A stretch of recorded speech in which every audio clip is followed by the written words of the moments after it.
Hey guys, and welcome to this little video that I wanted to do. I've actually wanted to do it for a little while, and I'm basically going to be addressing a couple of questions that Johnny Millennium from the HappyConsoleGamer YouTube channel asked within the last couple of months.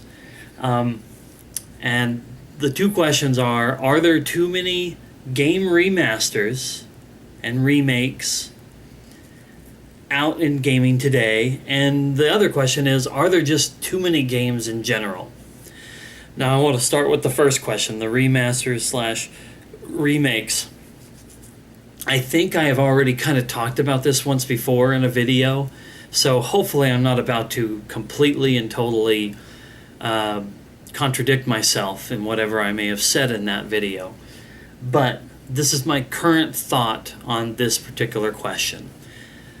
So there's the short answer, and then there's the more detailed answer. The short answer, yes. Yes, there are. Too many remasters, too many remakes, too many let's pretty up the graphics of a game from last generation or the generation before to look better for the current generation, and then slap that game out there again for someone else to buy, maybe for the second time or third time or whatever. Or, the remakes where they take a game, especially if it's really, really old, and they just completely rebuild it from the ground up. While it consists of more work, it's still the same game being released yet again. Of course, the big case in point one on that is Final Fantasy VII's remake, which is not only a complete from the ground up rebuild, but also going to be released in episodes.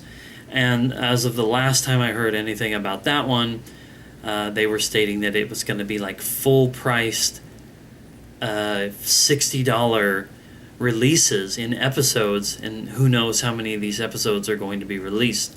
I did mention in my video talking about what I want from that basically however many they would release of those and however much they would cost, I would end up buying them one way or another. Would love to hear some confirmation as to whether or not those things are going to be physical releases or they're going to be digital with a later physical release. But whatever the case will be with that game, yes, I'm going to buy them. And that's the complicated or more detailed answer. So like I said, the short answer, yes, there are too many remakes, too many remasters, too many cash grabs, too many easy way outs, too many releases of stuff that we've already played and that at times feel a little overwhelming, like, come on, where's something new? Where's something interesting? But the more detailed answer, while there are too many of them, I actually wholly appreciate these remasters and remakes that are coming out right now. And here's the reason why. For those who may not remember, or for those who this may be the first time you're seeing this video, I own a 360 and a PlayStation 3, and I also now, for the new current generation, own a PlayStation 4.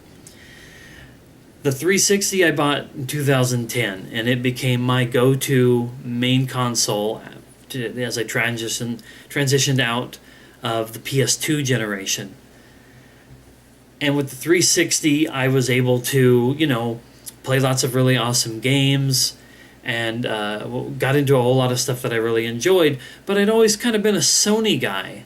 So when I finally got a PS3, and I believe it was 2013, I started to switch over to PS3. It was the slightly better console in terms of graphical prowess and all that kind of stuff, and it had a lot of exclusive games and series that I was way more interested in than what I was going to be getting with the 360. And so, like I said, it became my de facto console when I got it. But about a year later, the HDMI output on my PS3 went kaput. It just glitched out in the middle of me watching YouTube one day, never to work again. If I play my PlayStation 3 nowadays, I have to do it through component cables, and while that's okay for a high-def console on a high-def television, it's not going to cut it. So, I had to make alternate plans. I had to switch back to the 360 and continue down that road, and now I have a slew of PS3 games that I can only play on that, or that I chose to buy for that I don't feel like doubling up and buying 360 versions that I can't play. And that's super disappointing.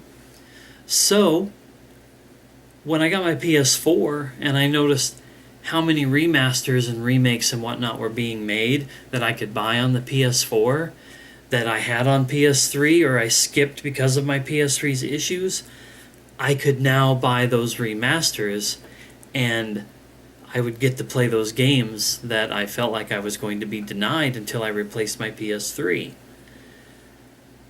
But yes, there is some excess. There is some concepts that are being overdone in there. I forgot to grab them, but I was going to show off how I have Final Fantasy X and X-2 for PS2, and the remaster for PS3, and the remaster for PS4. The same two games I own 3 times over.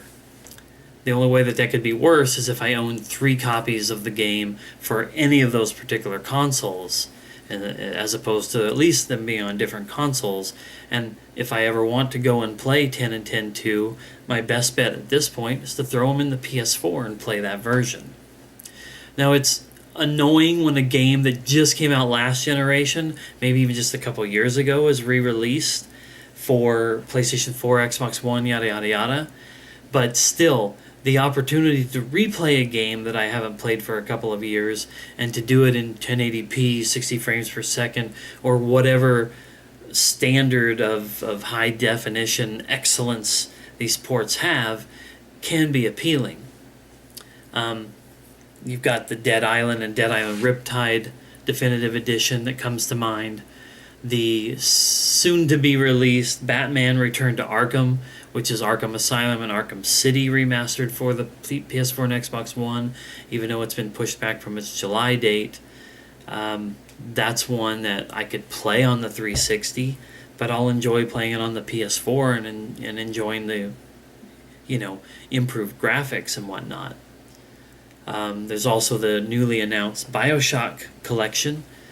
I own all 3 BioShock games, but every single one I own for a different platform. I believe I have the original BioShock on Steam, and I have Infinite on PS3, and I have 2 on on Xbox 360, and I would like to have them together in one thing, so I'm going to get the PS4 version. Skyrim, that comes out later this year.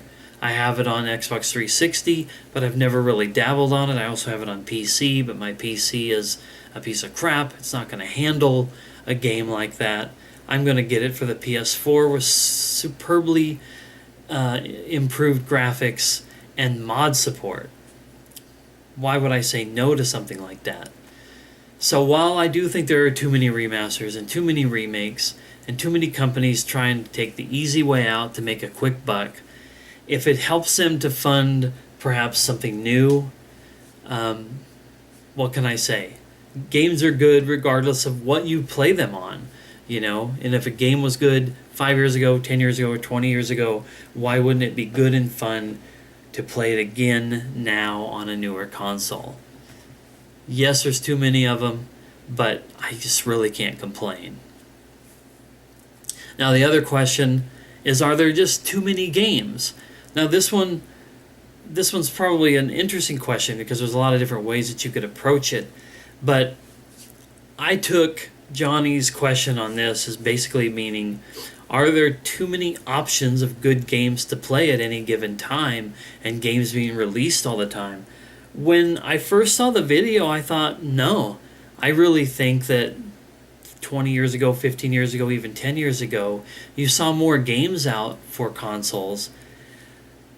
But I think I understand what he's saying, and I think it has to do with the dichotomy of gaming developers nowadays and how most things are either AAA big budget titles or they're like indie games, and there's not a lot of sort of mid-level publishers or developers anymore that are putting out a lot of games.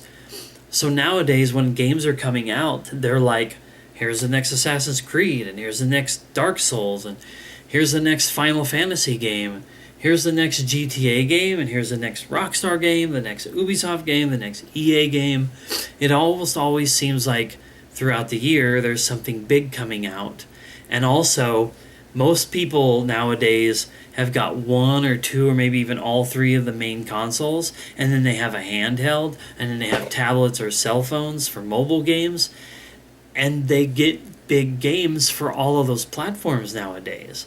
Or maybe 10 or 20 years ago, you had fewer platforms, or you had fewer big games coming out for, say, mobile, or not mobile, but your handheld games. And maybe there was more of a gap between the big games that came out on PS1 and PS2 than there are nowadays. But are there too many games? No, I don't think there's too many games. There can never be too many games. Put as many games out there as is possible. The more games and of the more variety, the more there is for everybody. If I was a guy who only liked open world sandbox style games, I would probably be bored after a while, because there's still a lot of those that come out, but you spend your time with them and then you're done, and you're waiting for the next open world sandbox game to release. Some companies don't release those games on a yearly basis. Rockstar doesn't release Grand Theft Auto games, and Red Dead and Bully and all these other franchises that they have. They don't release those every year. And your Assassin's Creed and Far Cry games that are pretty close to annual releases still only give you, however long, maybe a month if you really spend a lot of time on it, and then you're kind of done. So it's good that there are a lot of games and that they're spanning all these different genres, RPGs and sports titles and racing games and fighting games and open world sandbox games, action adventures, puzzle games, strategy games, RPGs. I mentioned that already, but I love RPGs. As long as there is always something coming out, then you pretty much always have a consistent list, of games to follow. In fact, most of us have a backlog that's ridiculous. And even if you don't have older games on that backlog, newer games will keep you busy unless you are just focused solely on one genre. I'm not like that. I like a lot of different genres. So I don't think that there's too many games. I think that it's good that there's an excess of good and fun games to play, instead of playing the same game over ad nauseum until you're just sick of it, waiting for the next big thing to come along. And yes, I can kind of see how that has developed like that. And maybe it's just my time in retail. I wanted to make sure I mentioned this. As somebody who's been a part of retail, and especially close to things like games and whatnot, for almost 20 years, I see so many games on the shelf at any given time. I think that's why I didn't agree at first that there were too many. But the reason why, and I don't think that there's too many, but I do think that there's a lot. There's always something coming out. And that's because there's more games coming out nowadays that interest me than what there used to be. I used to just look at PS1 and PS2 games and original Xbox and GameCube and all that and think to myself, gosh, there's a lot of games. This doesn't really look like something that I would be interested in, but there's a lot of games. There's a lot of variety. But now that there's more stuff that appeals to me, I can see where it would be overwhelming, but I would never say that there's too many games. There's always more than enough, and that's different, I guess, than too many games. But anyway, those are just my thoughts on the remasters and remakes and just the level of games that are out there nowadays. I just wanted to kind of do this little response video because I thought it was a couple interesting questions. So if you guys agree or disagree, or anybody wants to comment, awesome. If not, that's fine too. Thanks for watching, guys, and we'll see you next time.